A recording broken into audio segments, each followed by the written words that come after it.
Hello, State Senator J.D. Mesnard here from District 13 to give you the first legislative update for 2024. I'm hoping to do these periodically just to keep you all in the loop on what's happening at the legislature. And in fact, we have a lot happening this week because we're approaching a very big deadline for the session, which is the last week for Senate committees to consider Senate bills. So this week is packed with long agendas, including my own committee, the Senate Finance and Commerce Committee. This afternoon, we're going to be hearing something close to 30 bills as we try to get these through the process. So it's a long week. Hopefully it'll be a productive week, but just keep in mind we're continuing to push bills through the process. Coming up after will be what's called crossover week, and that's where we try to push everything out of the chamber over to the other chamber, and the House will be doing the same, sending their bills to us.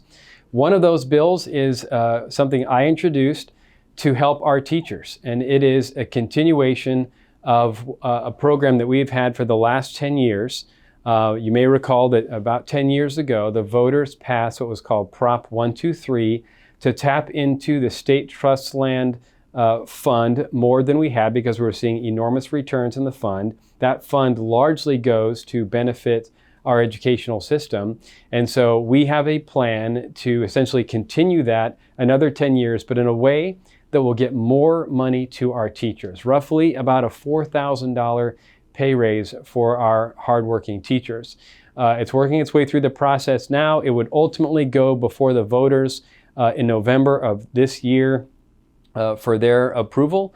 And as we are working through the process, there will be some potential changes. But at the end of the day, we're confident this would mean about a $4,000 average teacher pay raise. The governor did take a look at the plan and actually liked it so much, she came up with her own version, which unfortunately, in my view, taps into the fund in a way that will actually deplete the fund over time and actually spread it out over more areas that will mean less for our teachers. So I'm not a fan of her plan, though I'm flattered that she jumped on board an idea that the Senate Republican and the House Republican caucus developed earlier in the session. So hopefully we'll see it move through the process and go before the voters in November. I'll keep you posted periodically again with these kinds of legislative updates with other bills I'm working on and other major issues working through the legislative process here in Arizona. Until then, God bless.